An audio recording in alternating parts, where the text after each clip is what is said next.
Howdy folks, welcome back to the Steampunk Desperado channel. I began the year 2025 with a review of the science fiction classic that just turned 50, Samuel Delany's Dahlgren. Now that the year is almost over, hard to believe, we're going to look at another classic from the year 1975, the Illuminatus Trilogy by Robert Shea and Robert Anton Wilson. Like Dahlgren, Illuminatus is a product of its time with lots of sex, drugs, violence, and radical politics. There, the similarity ends.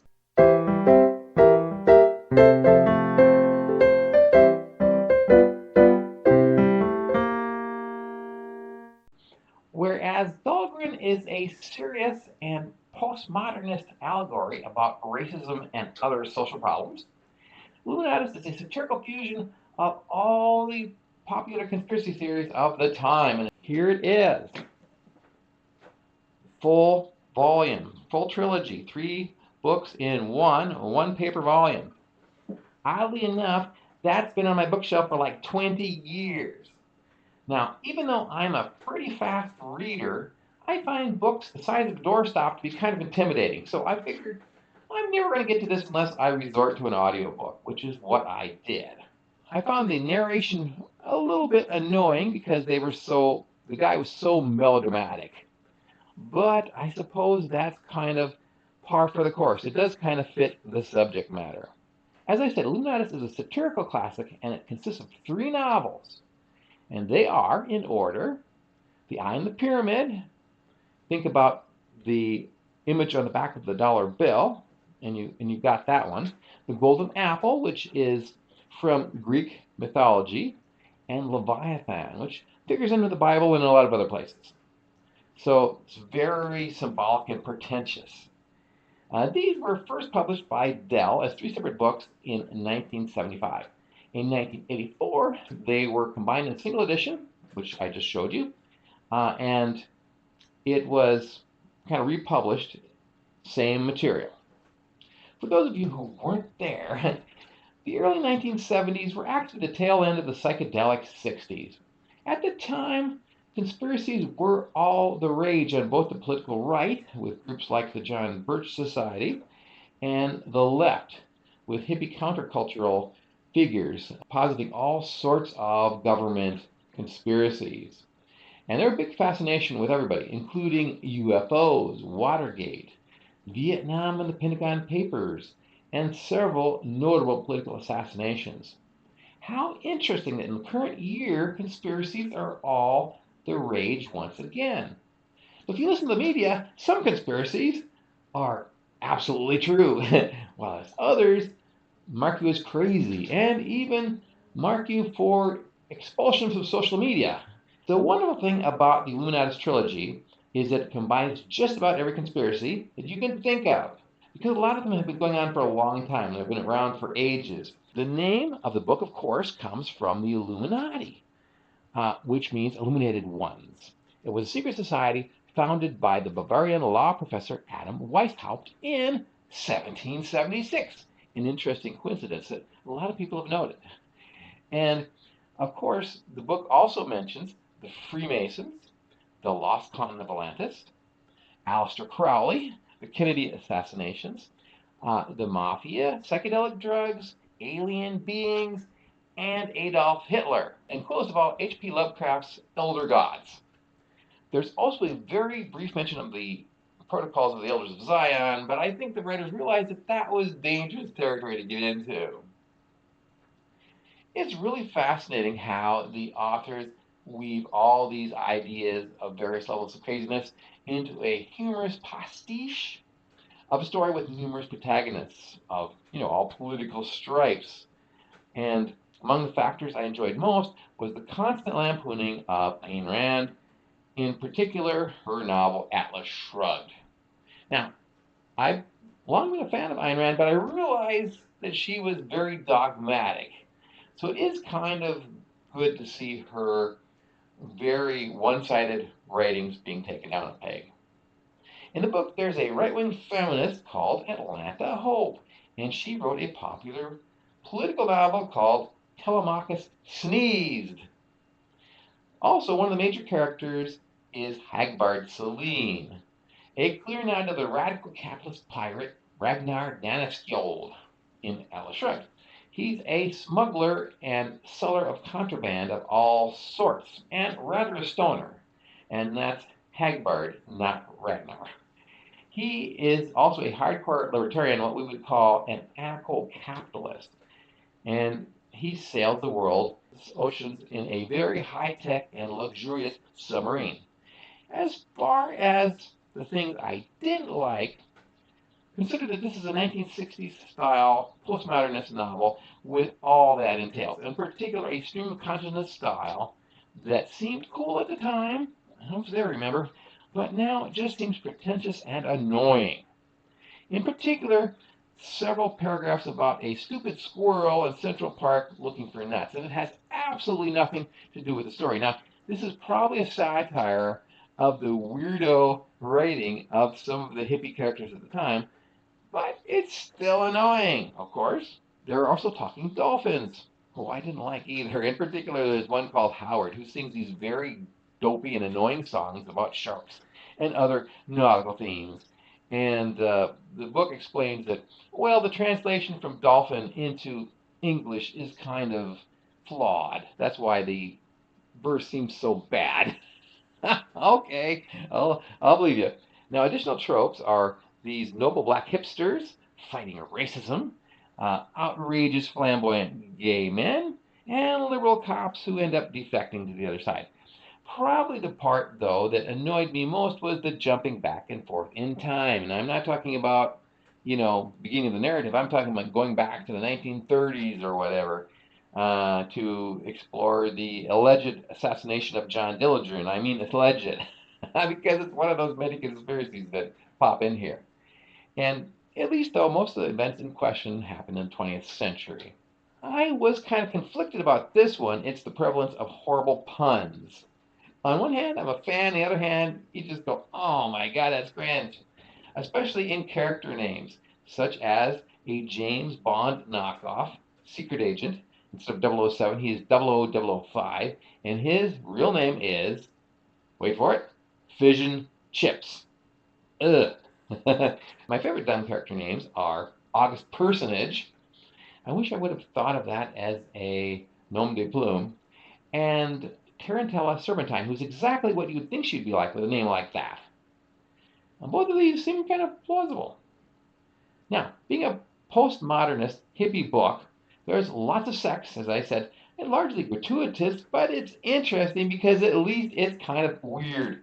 It's not your normal, pot boiler, bodice ripper type passion. It's all kind of bizarre and, believe it or not, sort of relevant to the conspiracies.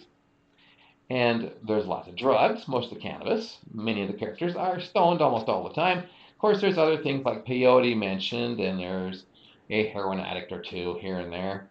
And of course, there is rock and roll. Which reminds me, one of the plot points is a planned music festival called Woodstock Europa. At one point, the authors list all the bands that are planning to attend, which goes on for several pages. Another one of those irritating digressions that was kind of common among writers at that time. And these include some pretty interesting ones. Some gems like the Jesus Head Trip, the Horseless Headsman, the Incredible Hulk, Spaceship Earth, Guerrilla Warfare, the Horrors of Babylon, one of my personal favorites, and Nirvana.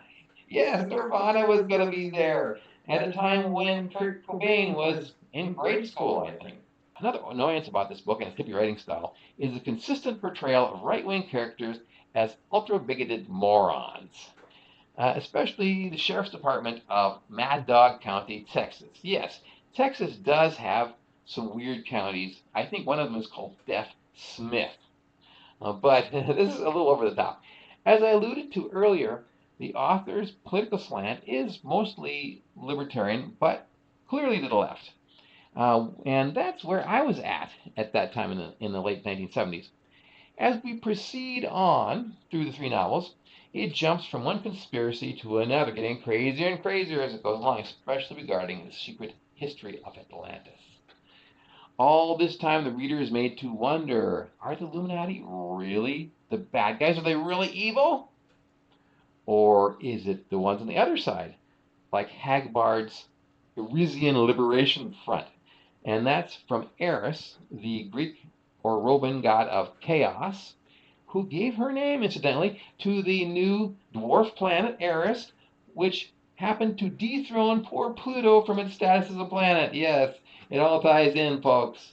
There's also the history of Atlantis, which is a topic that I really love, but again, you have to wonder which history is true.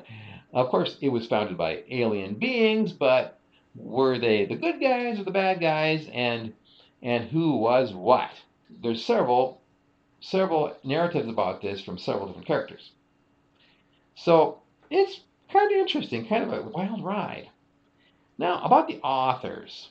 Both were Americans born in New York City in the 1930s. So back around the time my parents were born. Robert Anton Wilson was born Robert Edward Wilson in 1932 and he died in 2007. And interestingly enough, he decided to change the Edward to Anton, much like Aleister Crowley didn't like the Edward in his name. And he described himself as a libertarian socialist. Kind of an interesting label. Robert Joseph Shea, the other guy, was born in 1933 and he died at the tender young age of 61 in 1994. Yes, to me that's a rather tender young age. And among other things, he edited an anarchist zine that was an amateur magazine, probably like photocopied at the time, called No Governor, which is like a Taoist expression about the futility of government. Wilson, by the way, also joined the Church of the Subgenius. You may have heard about that. And they refer to him as Pope Bob. Now, the Church of Subgenius is a parody religion that satirizes normal, real religions, and it teaches a complicated philosophy that focuses on their profit. J.R. Bob Dobbs. He was a salesman type from the 1950s. He always had a tobacco pipe in one side of his mouth, and he looks a lot like Ward Cleaver. His trilogy, Illuminatus, was first written between 1969 and 1971, while Wilson and Shea were both working as associate editors for a very popular magazine of the time, Playboy. Some of you oldsters may remember that. Now, I used to read Playboy, but understand, only for the articles, right? Okay. I also read some of the letters to the editor, which could be pretty amusing. And that's one of the things these guys loved. They loved all the crazy, bizarre rants they would get from various people saying, so-and-so is behind everything bad that's happening. And they decided, wouldn't it be cool to write a novel in which all these nuts, this is quite a quote, all these nuts were right, and every single conspiracy they complain about really exists. And thus was born Illuminatus. This may sound kind of judgmental on their part because I'm kind of a conspiracy fan myself, but as I've noted, both these guys espoused rather fringe political ideas. So they were not your conservative, stodgy debunkers by any means. Sadly, the Illuminatus Trilogy was their only collaboration, although they did go on to write many other books, both of them separately. Shea concentrated mainly on historical novels. Wilson wrote both fiction and nonfiction. And one of his was a sequel of sorts called Masks of the Illuminati. Illuminatus was later adapted as a stage play and a comic book series. Very cool. I need to check that out.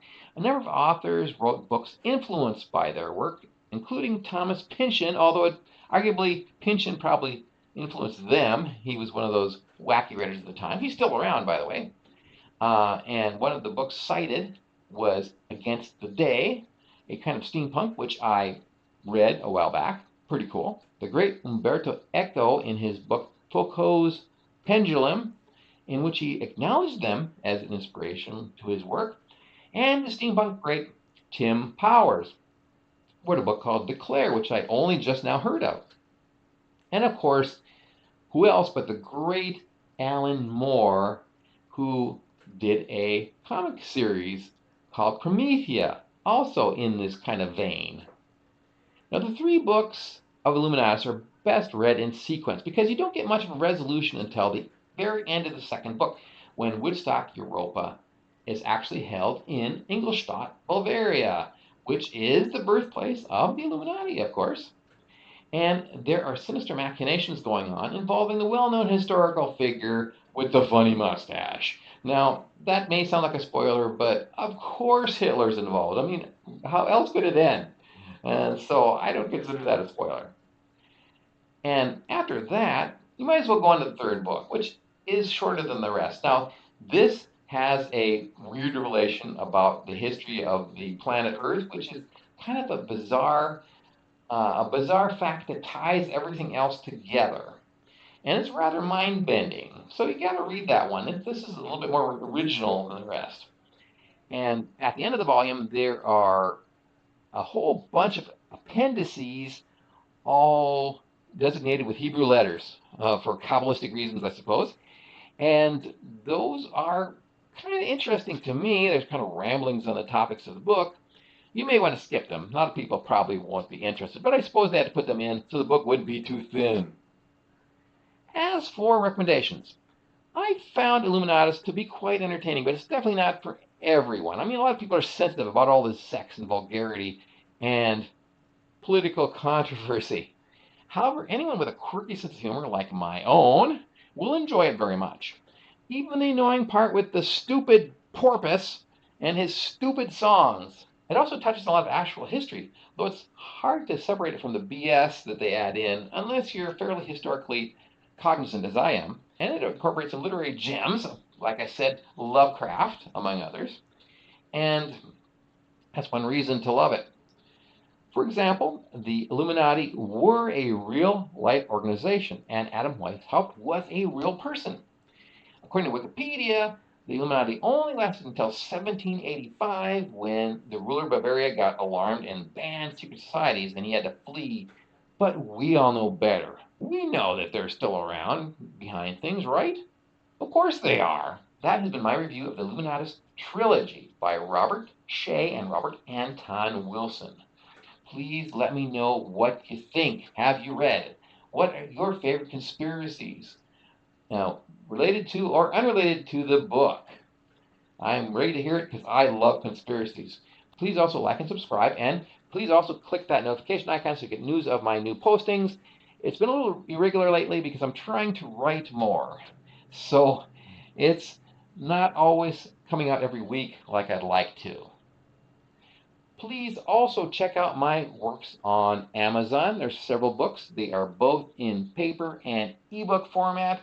But my latest is Hunter's Wager, which is about a man who encounters some rather sinister conspiracies by some rather sinister people. So I think if you like Illuminatus, you'll probably like this one as well. For now, this is Steampunk Desperado saying adios amigos from the Steampunk Desperado channel where the past meets the future and the present is extraordinary.